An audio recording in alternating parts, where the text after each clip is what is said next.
Bonjour, ici Colette Pétrizeau, votre astrologue. J'étais malade la dernière fois, aujourd'hui je vais mieux, je vous remercie. Les personnes qui m'ont téléphoné pour me demander si ça allait mieux. C'est sûr que le cheveu en bataille et les cernes, c'est sûr que ça donne pas très confiance, mais bon, j'ai attrapé la grippe. Voilà.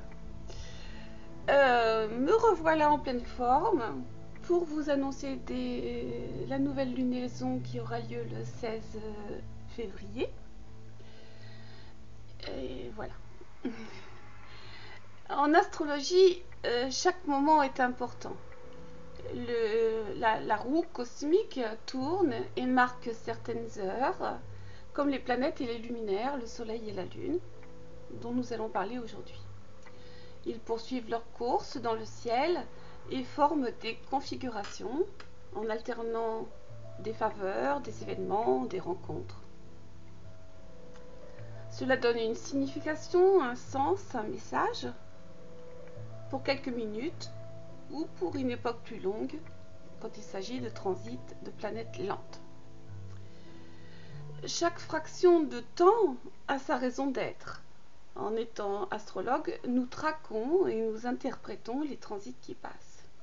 Et évidemment, certains ont des effets plus importants que d'autres, plus dramatiques aussi. Notamment les transits des planètes lourdes qui vont influer fortement sur notre destin, comme la planète Saturne, Uranus, Neptune, Pluton, qui correspondent au grand virage de l'existence. Particulièrement quand deux planètes ou plus forment des aspects aux angles cardinaux, 0 degré, 90 degrés, 180 degrés, tout en sachant que le mode cardinal est un mode déclencheur d'événements. Je vais vous parler donc aujourd'hui de la nouvelle lune qui aura lieu le 15 février 2018. Une lunaison pas très facile à vivre, nous allons en parler. D'une manière générale, nous traversons actuellement des transits qui annoncent une période tendue, qui active le sentiment d'insécurité, les inquiétudes et peut également suggérer une faiblesse au niveau corporel, au niveau physique, au niveau énergétique et une vitalité basse. La lunaison du 15 février, donc le Soleil et la Lune, se trouvent dans le signe du Verseau à 27 degrés. La nouvelle lune signifie toujours le début de quelque chose. Dans le Verseau, quelque chose qui est lié aux idéaux.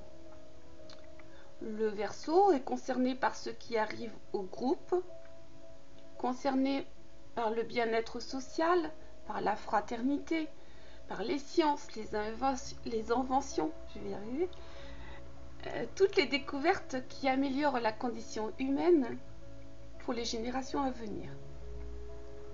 Donc des personnages qui sont toujours un petit peu en avance sur leur temps. Le signe du Verseau est souvent plus concerné par ce qui arrive au groupe social dans lequel il se trouve, auquel il appartient, qu'à l'individu à proprement parler. Il y a toujours pour lui une grande cause à défendre plutôt que de rester à s'occuper de sa femme et de ses enfants qui ont des revendications trop égoïstes à ses yeux. Le Verseau porte l'eau nouvelle, les grandes idées de réforme, mais il ne mouille pas ses mains. Sa vocation est d'amener des idées d'amélioration, de réforme. Il faut des planètes dans les signes de terre pour qu'il puisse concrétiser ses larges vues.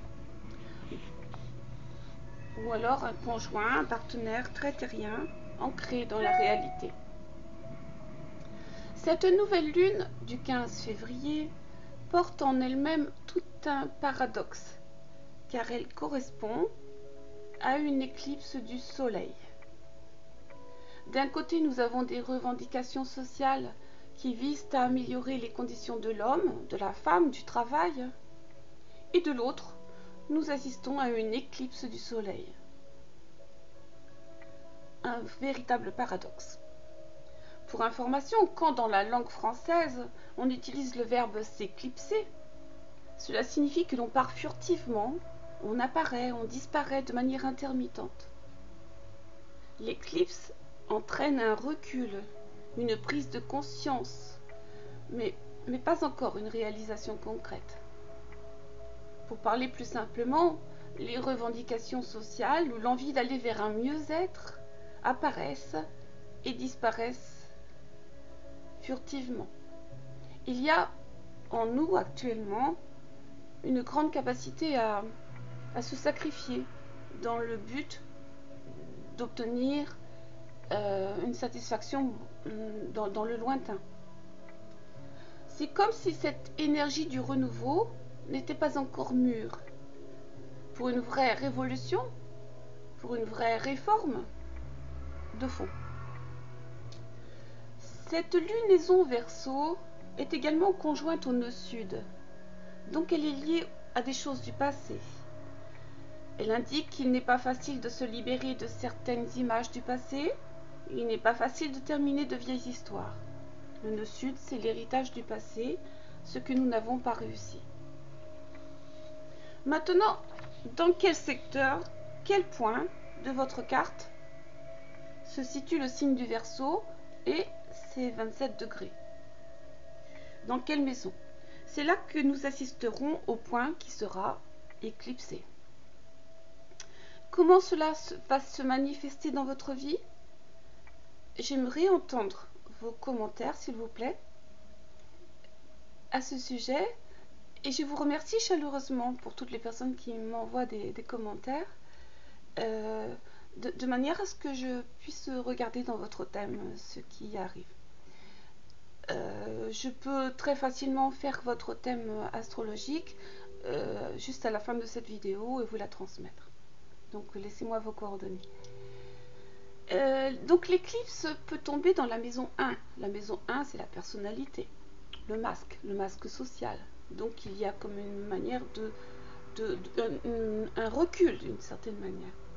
Dans la maison 2, dans la maison des talents, de l'argent qu'on gagne. Dans la maison 3, au niveau de vos contacts et au niveau communication, apprentissage.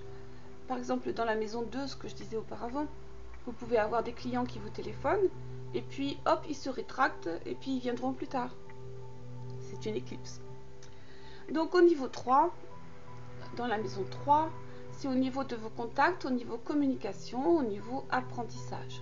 Donc vous avez des contacts, ils apparaissent et disparaissent. En maison 4, au niveau familial, vous essayez de rendre votre foyer agréable, d'établir vos racines, et puis il y a éclipse. Quelque chose qui s'en va et qui revient. En maison 5, vous nouez et renouez des situations sentimentales, mais avec une part d'instabilité. En maison 6, au niveau du perfectionnement, de l'hygiène de vie, vous cherchez à rectifier ou à améliorer ce qui ne va pas.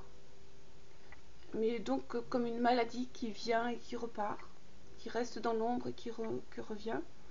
Au niveau 7, c'est au niveau relationnel, au niveau du monde extérieur que va se situer cette éclipse. Sur le plan de la maison 8, ce sera par rapport aux transformations profondes, à l'argent que vous attendez de votre conjoint ou le résultat de votre mariage par exemple, de votre association à quelqu'un. En maison 9, ça correspond à vos idéaux de vie, à votre philosophie de vie. Il y a quelque chose qui s'éclipse d'une certaine manière.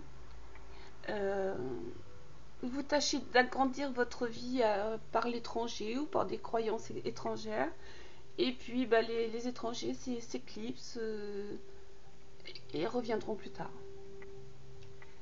Au niveau 10 de la maison 10, c'est au niveau de la carrière, de la réputation. Donc votre carrière a bien avancé et puis tout d'un coup, votre réputation s'est faite.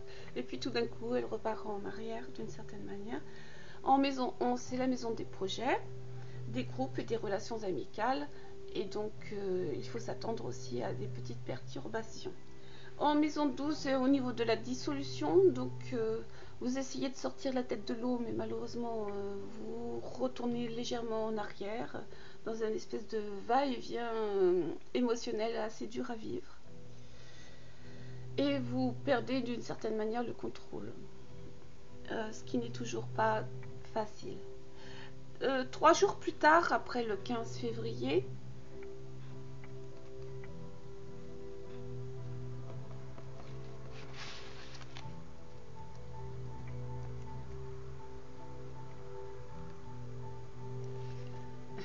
la vidéo s'est arrêtée. Donc le 3 jours plus tard, le soleil va rentrer dans le poisson. Et donc avec tous les rêves de l'humanité, les rêves de fusion d'une certaine manière, de fraternité, qui sommeillent en vous. Et donc il y aura une envie de s'ouvrir, à être plus ouvert par rapport à vos contacts. Et il y aura pour les poissons par exemple une belle rencontre amoureuse qui sera quand même relativement mystique et pas très terre à terre. Donc quelque part vous serez amoureux de l'amour plus. Qu'est-ce que je devais aussi vous dire? Donc cette lunaison en Verseau, il faut savoir que le Verseau n'est pas très à l'aise avec les émotions. Il est à l'aise essentiellement avec les idées, avec tout ce qui est prêt à se réformer, les grandes idées égalitaires, par exemple, du monde.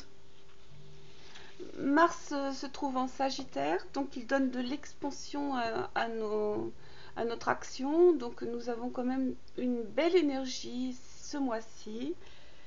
Mais il est carré à Neptune et donc il nous obligera à agir avec discernement afin d'éviter les désillusions et surtout les coups d'épée dans l'eau. Donc il faut bien doser votre action, ne pas vous lancer dans des aventures nébuleuses.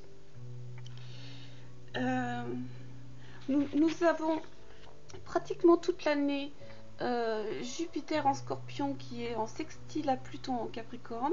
Donc c'est le moment de vider les greniers, vider les caves pour revendre tous ces objets qui vous encombrent ou ces situations qui vous encombrent pour créer de la richesse. Voilà, je vous remercie de votre attention et puis j'attends vos réflexions par rapport à cette éclipse, comment elle s'est manifestée pour vous et à bientôt. Au revoir.